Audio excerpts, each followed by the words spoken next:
বড়সড় অগ্নিকাণ্ডের ঘটনা থেকে অল্পেতে রক্ষা পেল আইসিআইসিআই এটিএম। ঘটনা সোমবার দুপুরে কৈলাসহরে।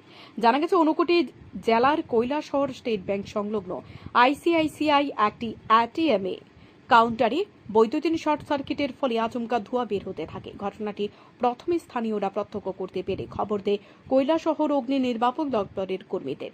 খবর পেয়ে কৈলাসহর অগ্নি নির্বাপক দপ্তরের কর্মীরা ঘটনাস্থলে দ্রুত ছুটে আসে, আগুন নিয়ন্ত্রণে আনে এবং আশপাশের দোকানগুলিকে ভয়াবহ অগ্নিকাণ্ডের হাত থেকে রক্ষা করে।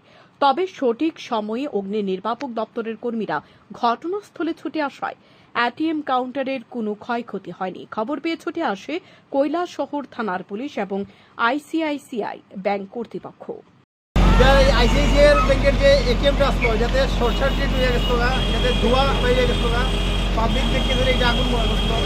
তারপরে তারা মনে হয় কানেকশন কাটা পড়েছে, এরপরে ধোঁয়াটা এখন কমে গেছে।